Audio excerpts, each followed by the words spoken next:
Doudou Montier vous dit bonjour, merci à toute l'équipe, merci à Moron Jambé, merci à Marité Godot, Bruno Tinga et Georges Libengue. Nous allons recevoir pour vous Monsieur Nabi Okito. Bonjour Nabi Okito, qui est le président de l'immeuble présidentiel, le coordonnateur des enfants des martyrs. Et en même temps aussi, ANATC, il est le porte-parole hein, de l'ANATC. Bonjour, Boni, Santé Kitoko. Bonjour Dodo Montiri, Santé Kitoko. Bonjour Nabalandi Nabisonyoso. Bonjour Nabatonyoso Balinga Kabiso. Aseti watu wote wenye kutufata saizi. Thank you for everybody following us for the moment. We say thank you. Très bien. Alors là, on a pu trouver en bas, on a vu Okito, c'était dans ma campagne de lobby. On a en fait Christian, c'est quoi encore les noms Malanga, c'est ça, Christian Malanga, ce qu'il voulait faire hier là, et Pesa qui pensa c'est un gomingité, là-bas dans Mboka, et on va écouter l'avis de notre très cher invité Nabi Okito, ou à Pesa Pemakanitinaye, et par après on va insister sur toujours empiriquement. Plan empiriquement et comment déjouer ces plans. Alors, on va rapidement vous rappeler qu'elle fête son anniversaire aujourd'hui. C'est Madame Henrietou Moussafiri. Elle fête son anniversaire aujourd'hui. Bon anniversaire à vous, Madame Henrietou Moussafiri. Il y en a qui s'ajoutent, vous apporte beaucoup de bonheur, beaucoup de merveilles et surtout beaucoup de progrès. Voilà, donc souriez, vous en avez les droits. Il y en a qui s'ajoutent, vous bénissez encore davantage. Henrietou Moussafiri. Joyeux anniversaire à vous, que l'Éternel puisse encore vous bénir. Et elle tenait aussi à dire merci à Dieu, merci pour son souffle de vie gratuit, merci pour ses bénédictions, merci pour sa protection. Henrietou Moussafiri, encore et encore, joyeux anniversaire, que l'Éternel vous garde et vous protège. Soyez toujours belle davantage. Voilà, il faut prier la maison de la prière, c'est les ossements, c'est l'unique endroit qui vous permet de prier dans de très bonnes conditions avec M. Bienvenu Antima Nantel, qui est le responsable de ces beaux cadres, et je n'oublie pas Mme Charlotte, qui est la gérante. Alors, commencez la semaine, vous devez aussi rendre gloire à Dieu, vous devez aussi demander l'apport, la puissance de Dieu. Donc, c'est sur Suisse 42 bis, maison de la prière, il y a la bibliothèque et la restauration, les cadres est propice pour une prière sans nuisance sonore. Allez-y nombreux et vous allez vraiment prier dans de très bonnes conditions. Ça c'est vraiment, ça va vous faciliter le déplacement des longs trajets. Appelez au 082 24 555 63. 082 24 555 63. Maman Charlotte va vous recevoir. Et je tenais à saluer Mamani Ekembe, l'épouse adorable de Bienvenue Antimbana Nantel. Bien des bonnes choses à vous. Et les enfants Naomi Antimbana et Keren Antimbana. Salutations aussi à vous. Salutations aussi à M. Guichon Moran Jambé. Je n'oublie pas aussi Alfred Madzou, Trésor Mbemba. Des bonnes choses à vous. Et M. Kouba. Salutations à vous. Et son Excellence Florent Tiba. Salutations aussi à vous. Alors, ça c'est aussi pour votre plaisir. Il y a Aouli Moucheni, Code Mondial. Bien des bonnes choses à vous. Mais ça l'aide à beaucoup. Salutations à vous. Hein. Vous nous suivez quelque part. Les boss, ça l'aide à beaucoup. Et je n'oublie pas aussi Bruno Lubika Mbongo ya propre. Bruno Lubika Mbongo ya propre. Ça c'est très bien. Alors ça est fini avec les salutations. On va maintenant passer à notre sujet du jour. Hein. Donc comme on avait dit, comment déjouer le plan empiriquement et pourquoi pas aussi lecture sur les actes barbares d'hier avec Christian Malanga. Donc on va analyser avec notre très cher invité Nabi Okito et j'ose croire que vous allez suivre avec beaucoup d'attention Madame Flavie Pelenga. Alors c'est parti.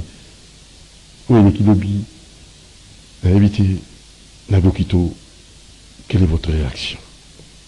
Où est l'Ekilobi? Makamou Ekilobi. Tolobi, merci Nankolo. Te remercier Bassetre. Te remercier les vivants. Au besoin qu'il est devant la situation on a. Merci Nabatunyo so au salaki musala pour que ma campagne échoue. Merci. Tozongi pona oloba. Merci. Ezali plan de l'ennemi. Je pense tant que tu as la télévision, tu yaka awa. Depuis 5 ans, plus de 5 ans, na soutenaka chef de l'État. Je suis le premier communicateur et chef de l'État. Vous vous rappelez, dans le temps, na senga quand même na IDPS, batinda ba communicateur. Parce qu'à ce moment, j'étais seul. Et après ce temps-là, Sir Moko IDPS à Yolanda Bisso, Sir... Non. C'est encore qui là? Elle travaille actuellement au ministère de la Culture. Ouais, ça fait longtemps. Hein. Je crois qu'on est aux Alors, c'est Rwanda et puis président jeunesse et IDPS, bah Yolanda Bisso, n'époque Rwanda. Amici. Je pense. Makutan, on a commis. On a dit Bosso, jeunesse na yimsa qui joue mon cas zolo ba Rwanda ba bande konabiso. Qui n'a plateau tout ça qui n'a que ba bande konabiso te. Maintenant, je pense avec le temps qu'on comprendre que le ba mambo zolo ba lelo te. Lelo na kanisa ko le kana plateau te alo ba keno ba bande konabiso. Merci. Maman Philo. Mama Philo. À la concert il y a Kitio Eza, les Salois. Nato, on a tout ça Kingai, Médard, Joël Kadé, Pascal Poba, na kiosque awa on a plateau. Pascal Orange. Ah oui. Et bateau yu bazaki vraiment si ma chef de l'État. Nangao Nazaki communicateur volontaire. Depuis plus de 5 ans, je soutenu le chef de l'État avec mes propres moyens. Je n'ai pas un franc de gouvernement. Il y a l'État qui a sauté. Chaque fois, dans le plateau, il y a pesa nzela na mai onzamba la kisabiso na mai mukio to yebi pour que esangisa na mayele ya bato mususu pour direction mboka na biso itambola malamu. Na kanisi toloba mingi pona makambo ya apirihima. Et la réalisation, tout l'anti témoignage, Abato il va attaquer Palais de la Nation. Il y a qui n'angoka, je peux dire, intimidation. Mais que le chef de l'État ne soit pas intimidé. Parce qu'on ne peut pas comprendre. Moto y a un coup d'État, Batakaka, premièrement radio, aéroport, résidence présidentielle peut-être, ou palais de la nation, ils ont des documents des Arabes. Non. Beaucoup ça palais de la nation. Ils ont un sens. Et ça, juste intimidation. Pour nous intimider le président de la République, na maïma ni bali kana palais du peuple. Mokonzamboka, vous enlevez le soutien de tous les enfants de martyrs, de tous les héros du Congo. Vous enlevez le soutien de tout le peuple congolais. Vous enlevez le soutien de notre armée FARDC sont derrière vous. Vous enlevez le soutien des maisons militaires du chef de l'État. Vous enlevez le soutien, il y a peuple autochtone jadis appelé peuple pygmée. Vous enlevez le soutien des provinces de Lumumba à 100% sont derrière vous. N'ayez pas peur, ne soyez pas intimidés. Vous êtes notre papa, père de la nation actuellement. Loboka nzambe zali koloba yininayo bakoyo kamasoni tinasuka ko banga le côté. Tozana bango mayele. Merci. Merci beaucoup Nabi Okito. Comment déjouer plan et empire humain? Et aussi comment est-ce que nous devons prendre position dans le plan et empire humain? Oui. Nous, en tant qu'Africains. Oui. Nalika, tolikaka, toyakawa, todepasaka, toyakawa, pona. Soki mutalingi moi 10 000 francs naye, asomba moi loko akulia. Moi 20 dollars naye, moi 30, 40, 50, 100 dollars. Aye alobi naye na plateau à télévision, oyo naye bina partagé na bandeko. Nous ne sommes pas nombreux. Et ce n'est pas donné à n'importe qui. Pour l'intérêt à la nation, au dépasser moi le meilleur nayo. Ba mususu balingaka kaka yeka kazwa. L'intérêt égoïste. Ce qui a zuité et beba. Tout le monde a même batunyo so baza pembeni ya chef de l'État ba ye po na ko bongisa ba kana bitumba. Okozwa ka ya secrétaire général auprès du président de la République. Parce que ça est trop. Mais avant de cette administration, il y a présidence. Azana mama na bitumba. Ponini alingi ko salisa mokonzi ya mboka. Ngai personnellement, nazali ni immeuble présidentiel batutu bayebi immeuble wana ndenge zaki immeuble bapaka Juma. De construction anarchique, désordre notoire. L'immeuble était dans un délabrement total. Mais l'élo n'a commis en place wana à la tête du syndic qui mon ami Sisa Bilimbo. Moutounio Sazoli Kawana actuellement azako apprécié immeuble. Yoka Bitumba. Yoka Babitumba. On a teki appartement. Batuni Bango a teki appartement wapi. Nana Zovipe appartement Bouchibe. Oh, à l'OSC appartement. Ah, à l'OSC appartement, oui. Est-ce que tu garantis? Garantie combien? 50 $. À plein boulevard du 30 jours. Donc, il y a des maçons sans fondement. Batragement. Bateau, bazaka n'a pas intérêt égoïste. Qui ne veut jamais, qui nomme jamais ce qui a zimbongote et beba. Et bateau n'a basé belé dans le Congo. Boyebi bien que na Congo na biso bandeko ba bolingo na yip sabino c'est là au moko. Depuis que le Congo est Congo, bana mboka nyoso balingaka bazala bakoma kane sika que a diriger mboka na biso bazala na problème baboma bango balongola bango sauf les soi-disant congolais. Bolanda bien. Les soi-disant congolais. Bangonde bazalakana avantage yako vivre si longtemps dans le pouvoir. Na on peut servir un exemple. 1. Kasavubu azaki na présidence. A omilate babomaye. Soi-disant congolais Mobutu. 32 ans de pouvoir. Mouzen, congolais, 3 ans, élimination physique. Joseph Kabila, soi-disant congolais, plus de 18 ans au pouvoir. Maintenant, avec Félix Antoine Tshisekedi Tshilombo, président de la République, père de la nation, Bazoluka a tout pris balongola na pouvoir. Biso ba congolais faut tout timba eloko moko. Ba soi-disant congolais ndi ba bazo gagner peut même intérêt ya mboka na biso. Mais les vrais congolais qui pillent dans le misère.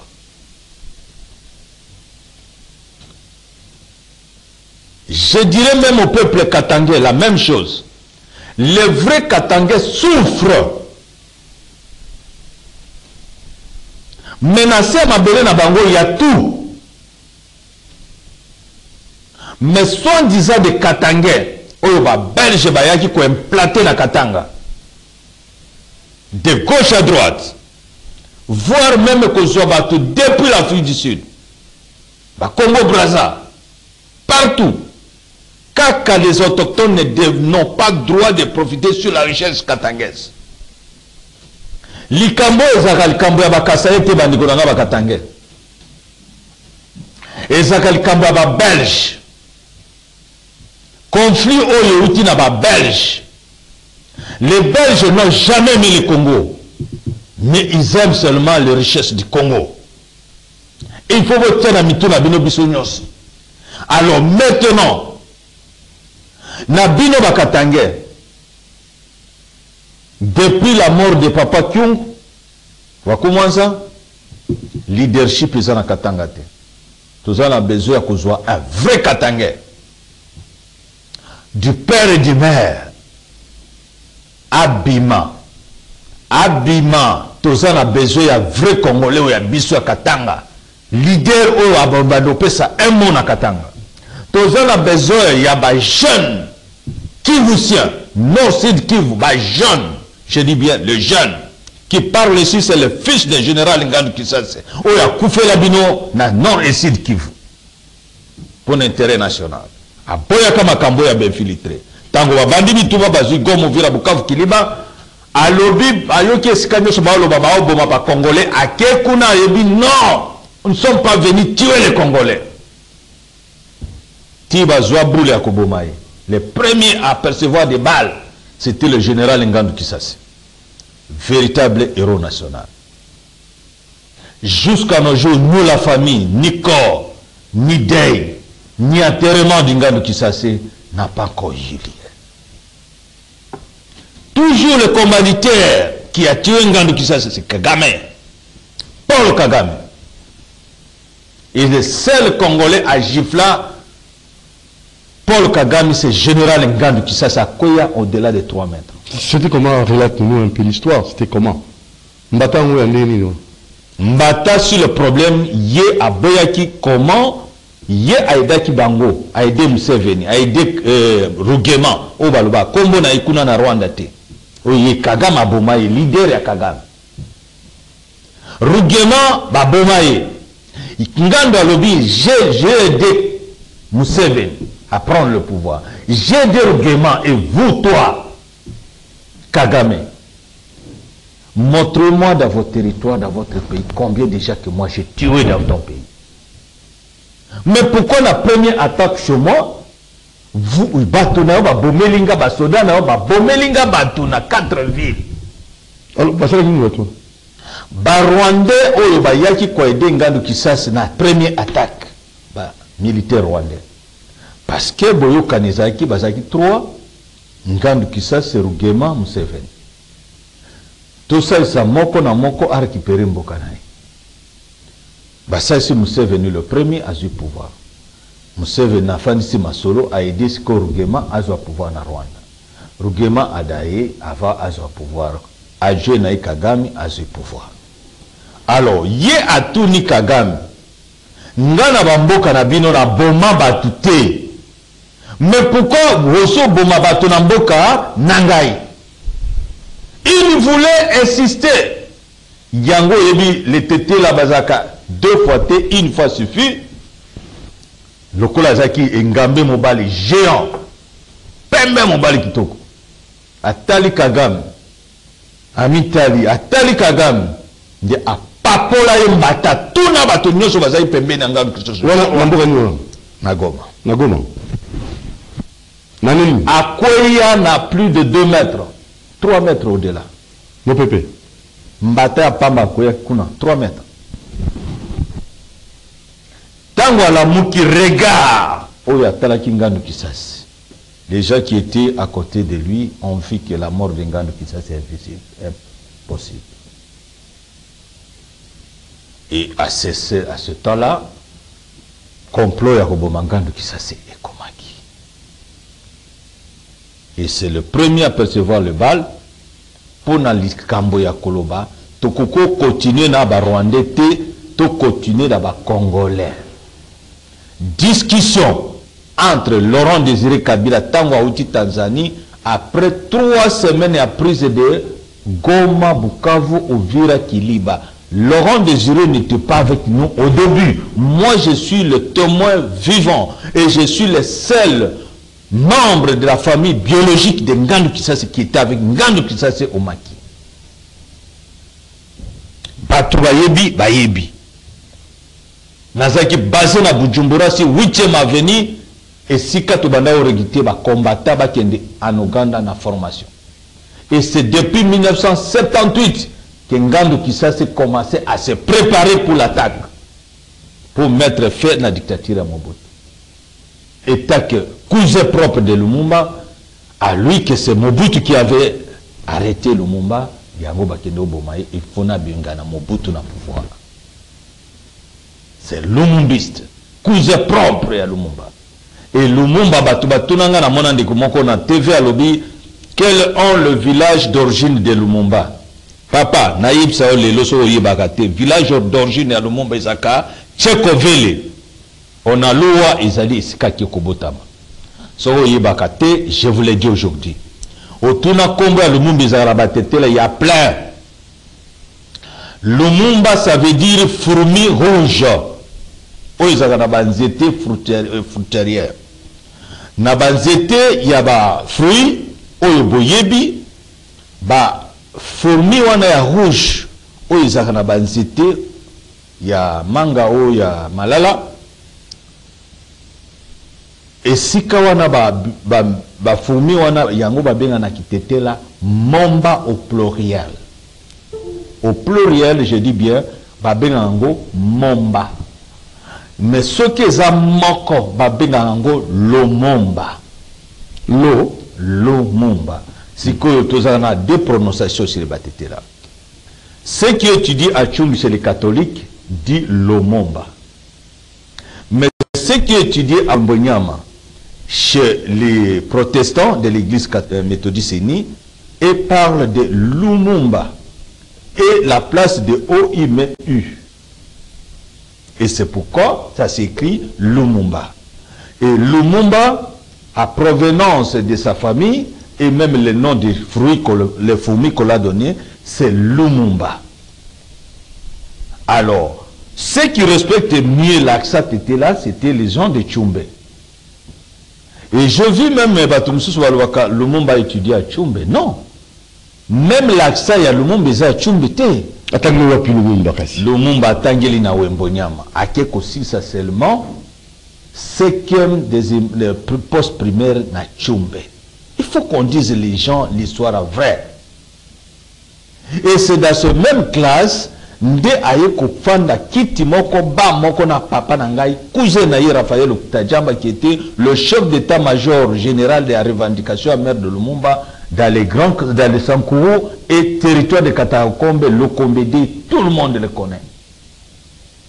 Mon père à moi, Raphaël Okutajamba, beau-frère à général Ngandu Kisase, chef des chefs coutumiers et Ngandu Kisase, chef des chefs coutumiers, et Abali, grande sœur Ngandu Kisase, ma mère à moi. Nous sommes du même groupement, même village. Deux villages voisinants, il y a trois villages voisinants. Il y a Potovele chez moi, il y a Lutahevele chez ma maman, il y a le Tchekovele chez Lumumba. Voilà, village d'origine, il y a Patrice Emery Lumumba. Babenga kaye Patrice Emery Tolenga. Et même ba chanteur na biso tango bayembaka Lumumbalo ki Tolenga la vele. Ba jamais babenga ka Lumumbalo ki Tolenga lona loi. Non. Lumumbalo ki Tolenga la vele. Il n'est pas de Onaloa. Mais il est né à Onaloa.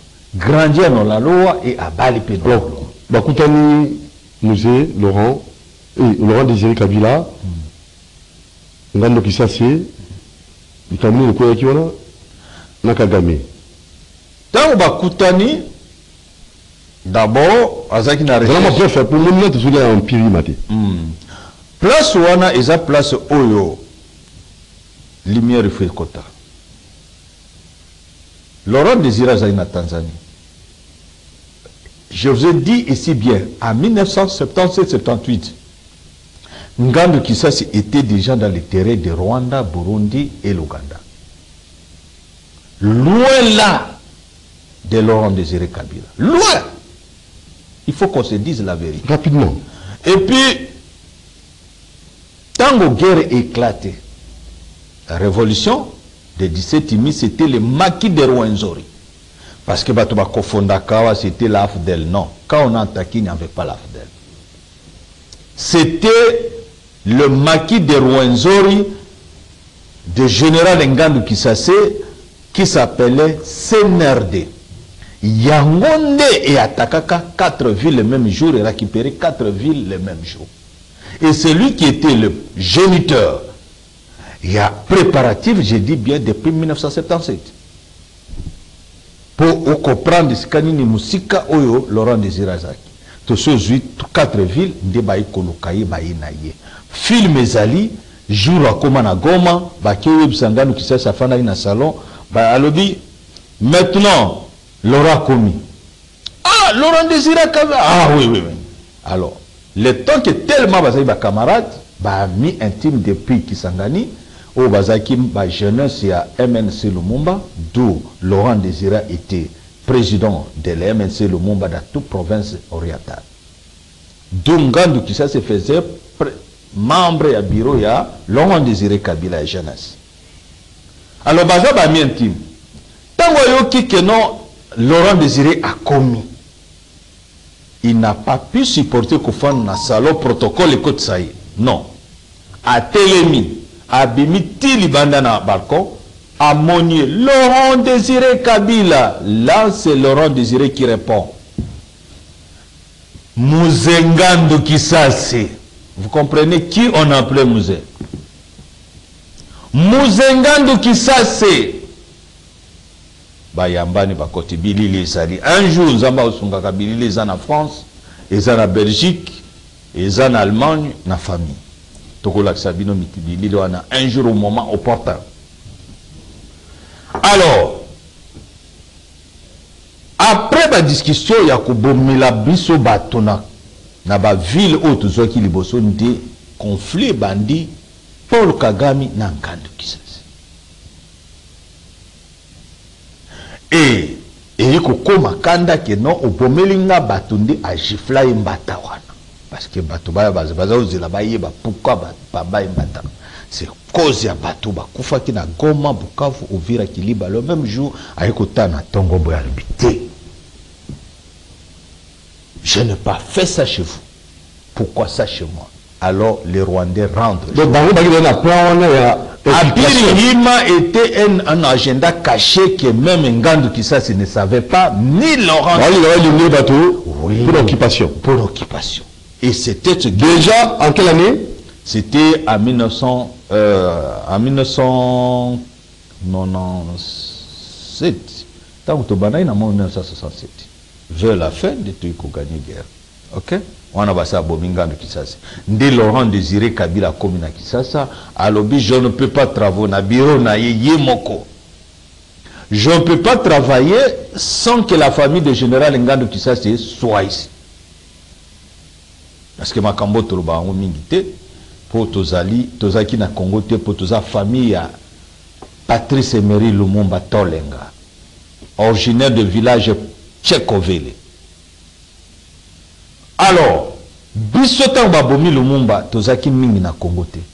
To bima mingi libanda na okima pouvoir ya Mobutu. Tozaki même ngaoyo. So toli ba kombo na ngana ba pays nyonso na changer kombo partout pour na ko faire ko disparaître ba piste. Pour oyo nyonso abingama ki proche ya famille ya Lumumba bazaki ko éliminer. Alors le quoi biso wa papa na biso ba yebana ki ke tozaba na bandika Lumumba ba neve ya Lumumba. Nous, on s'est caché, on changeait de nom. Alors, et ça m'a pas si histoire oyo tant to betango bandeko bolim sanga moke. Ça fait mal. Au bon ici, bozo bungisa mamonema babomia wanangaliema na Mobutu koko na biso. Lumumba babomie papa lek na biso. Babomeli biso Joseph Okisto, cousin pe ya Lumumba, cousin ya papa nangai. Babomeli biso général Ngandu Kisase, général Olenga Nicolas, babomeli biso Okenge Onema, babomeli biso Onema Ngandu, Okenge Ngandu, babomeli biso Shinga Ngandu, Ngandu Kisase, Marie Oponga Ngandu. Bato nyonso baboma pona cause ya pays parce que nous sommes de telle famille. Et ça passe. Parce que je continue quand les Congolais autochtones. Les Congolais non, c'est le moment où plus jamais tout s'engana ensemble. Pourquoi c'est le moment où plus jamais tout s'engana ensemble? Parce que c'est le moment où il faut tous soutenir le président de la République. Na minute, est-ce que les Congolais vont comprendre que non, le président de la République a zobundé la mission? Est-ce qu'ils comprennent ça d'abord? Parce que les Congolais comprennent. Parce que les Congolais, parce que Yoka, ça on l'a bien. Parce que la plupart, le gouvernement n'est pas encore en place, ils attendent, ils ont mis là. Bon, yus ni ngolo na Congolais ngonga oyo. Ba Congolais boye ba ketozaki na kati ya libulu. Piège. Oh ba piège que Félix a réussi te. Bango bandimaki azala wana croyait que à cause de la marionnette na bango. Ba bosanaki que il est ensuite d'une famille ou d'une tribu d'une race supérieure. Maintenant le plus querellel et le plus intelligent des nègres. Le peuple congolais, les vrais bantous du Congo, ce sont d'une race supérieure. Plus que les Tutsis, plus que les Baganois. Parce que même chez les Batutsis, il y a ceux qui sont supérieurs aux Tutsis, on les appelle les Baganois. Et les Congolais bantous sont supérieurs aux Baganois. Combien de fois les Tutsis? Parce que Bakamboyo, les Congolais, nous qui ont vécu dans ces pays, alors, Bitumbeza makasi. Mabele na biso ndeza na bosenga bazwa. Balongola président de la République parce que président de la République a lingi ba recommandation na bango te. Ben instruction na bango a lingi te. De yango le la pasi. Yango nde bazoluka nyonso ba osala pasi biloko zo matabo supporter. Mokonzi mboka za ko bunda pona yango. Ndeni ni toko yungule bato nyonso bakotisela biso na mboko yo bazali na économie ya mboka. L'économie va bloquer, c'est le bloqué ça na mboka d'étrangers, les soi-disant des Congolais qui sont pas les Congolais d'origine autochtone. Kende kuna na bato basibe économie ya Congo ba à partir ya bato yo toyebi to kotana bakomba bato o basibe économie ba baron congolais o bazana mboka. Tous ces gens-là et ça, tu es membre de la Pirhima. Pour quelle mission? Bon, mission na bango ezali ko exterminer. Il faut minérer à Congo ezala au profit des États-Unis, de l'OTAN, de l'Union européenne. Ne babandozo à l'époque ya Mobutu au Félé. Alors, le président de l'Ozali na révolution africaine, donc la jeunesse africaine, l'intérêt du pays minéré en Mboka et profiter na ban en Mboka. Ce n'est même pas au Congo, c'est partout en Afrique. Et ça l'esprit est siècle et yé na makamba koloba to yingili sous domination ya occidental. Alors, yango bino ba Congolais boyeba. Lelo na kasi de mission précédente, j'ai dit que et si kato kendezali bazo lukande mutuya président de la République. Une fois réussi, tous a de bandades. Esclavagisme encore de plus de 100 ans. D'où bisonyo soto za sima président de la République. Yé azo bundapo na biso. Mais moto azo bundapo na yo, pourquoi ne pas les soutenir? Nous avons vu Moïse Alembi. On avait Josué qu'à côté, Bazo Simbaye Maboko pour la victoire. Mais Maboko et Josué, Nana aussi Bango. Et ça bison de côté Maboko et Félix Tshisekedi, la président de la République. Pour aller battre. Bison de Tokosa Lango. Yango to sengi na ba Congolais et si ka nyosho bo ali. Bande konangai. Bossa l'erreur te. Boimaima te banzala boza komona na mboka bokamwa te onyo seza kosama na mboka na biso bokamwa te ba pri komata biloko bokamwa te to toléré donc ils ont voulu patienter ils ont voulu konza mboka zo kobunda pona yango ils ont voulu préparer aussi oui. Pour les Congolais, il y a vraiment 1000 Congolais. Oyo, Christian Malo, ceux qui Malonga, ceux qui Malanga. Vous savez, mission na Ezani. Congolais n'a pas si. Ils viennent toujours le discours. Donc, il y a tout le monde qui pour les marionnettes comme Mobutu était. Va exploiter Congo. Va minérer na biso kende, au Félé. Biso bana Congo to na droit na babele na biso te. Yango na bengi bana Kimbangu. Bana ya Ngongole Teta. Bana wa Kyungu wa Kumwanza. Bana Équateur. Bana Bandundu. Province orientale. Nord Sud Kivu Maniema, les grands Kassai. Et ça, biso de tout ça danger maintenant. Biso autochtone. Ba olukabasi sa biso. Boke bata na biloko akolia. Déjà biloko akolia bazo préparer même ba whisky. Je pense Bolanda qui n'a pas réseaux sociaux whisky moko ba bimisi na Rwanda. Soko melika ka ikatio misaponyos. Ah, tu vas comment ça?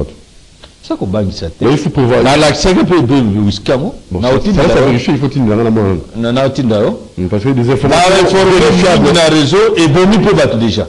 Ba information que non basi ba bi préparer na Rwanda pe ba ya kopesa sida na Nord Sud Kivu pour ba Rwandais ba kufi mingi na opération ya ba territoire occupé côté ya qu'est-ce qu'on appelle Sake. Alors ba kufi mingi il faut faire ça la vengeance ba piquer bango ba sida ba préparer de belles femmes rwandaises. Des opérations qui na Goma basali les femmes de 15 000 francs. Je pense Bolanda qui maire de la ville à l'Obaki na Goma. Que bota la siko ba yimse ki bino déjà que non basi moko ba préparer pour ba kopesa sida ba ya ba zolo ba 15 000 obimi na moko 15 000 obimi na mtu 15 000 obimi na mtu. Combien de sida ba pesi na bato? Maire de la ville à Otolo Bango. Tozali à danger.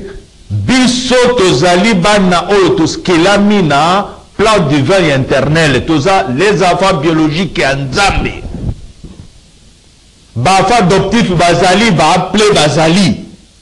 Nous sommes les enfants biologiques de Dieu le Père, le créateur de toutes créatures.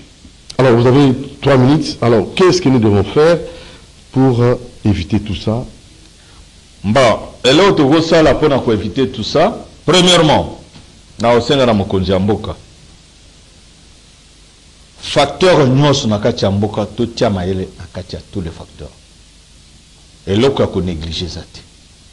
Science seule ne peut pas conduire toute une nation et donner une solution. Et si nous sommes plus dans la science, tout le domaine ya coutume conclave ya ba chef coutumier papa nangai mama Judith courage kobanga te.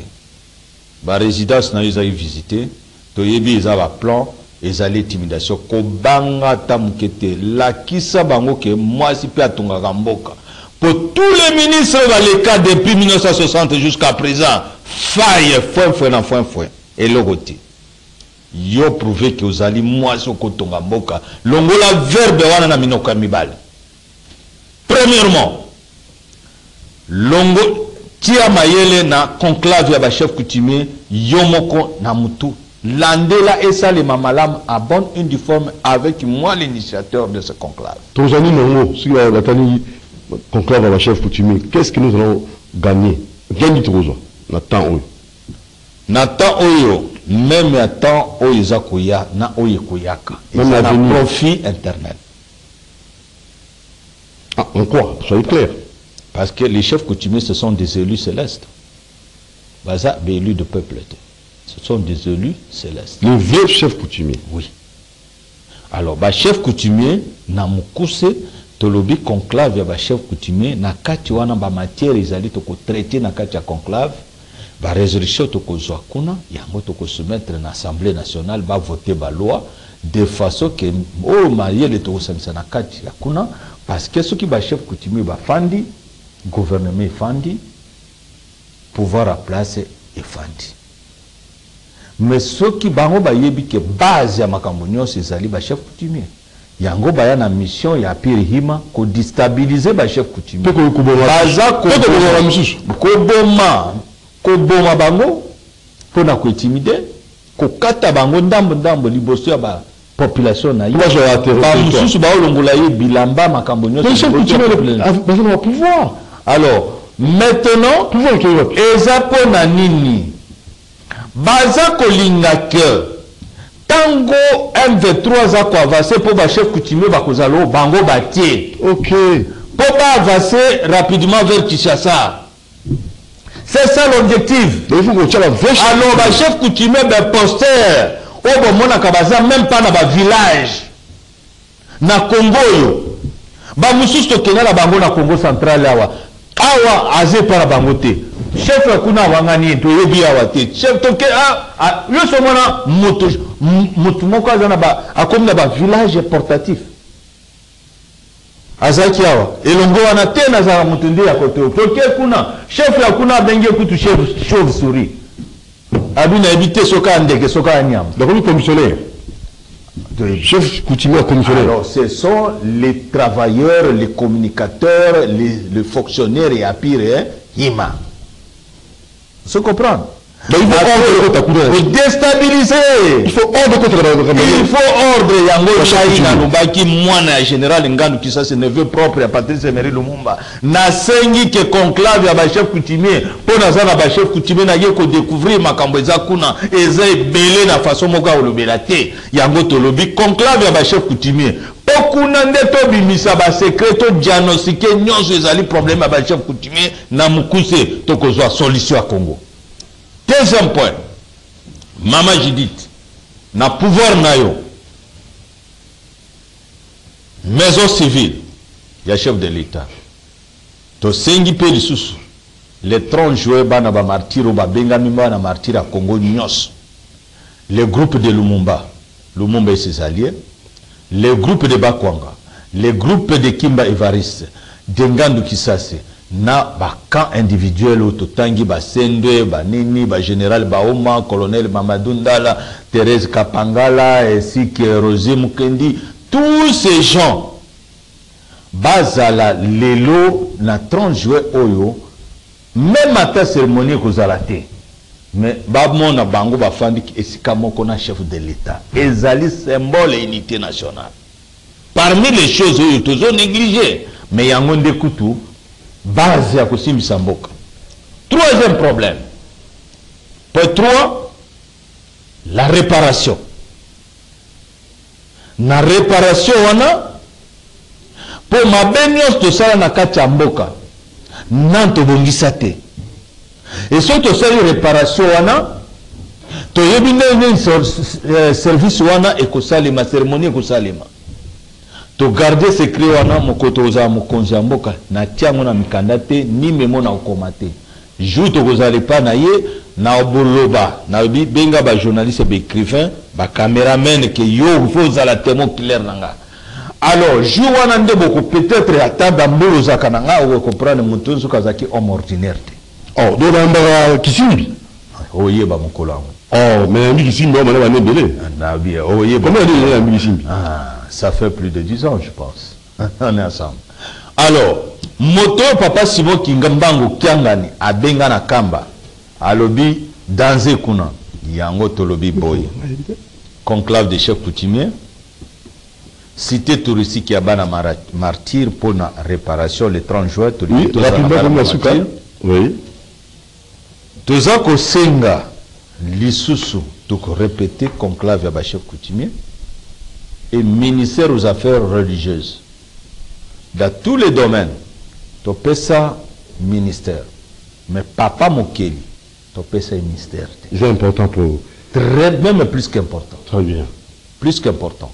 Parce que nous devons avoir le ministère aux affaires religieuses, 1/10. Il y a bilan annuel, on peut ça un ministère aux affaires religieuses. Merci Mingi Bandekoba Bolingo. Bobanga te tozasima président de la République bisonyon so mokonzi mboka ne soyez pas intimidés ba plawana tokoye bango service et to moni ba bato ba lobby témoignage auto utaki ba Congo tozaki cinquantaine o to komina kina ngaliema o boyina boy to lingi comme disait président Mobutu nous allons remonter le frière jusqu'au bout toye ba bato nyoso bazaki de lokwana Pesingama Tembele, au nyos azaki de loin de près. Abenda, pour discipline Kotanamboka. Je vous remercie. Merci Nabio Kito, président de l'immeuble présidentiel, coordonnateur des enfants des martyrs et aussi porte-parole de l'ANATC, association des chefs coutumiers, chefs traditionnels. À la prochaine occasion. Merci beaucoup. Makamisinayo et Komeli Bazali Bakambi, Namboka, pour être toute la solution, Nassima.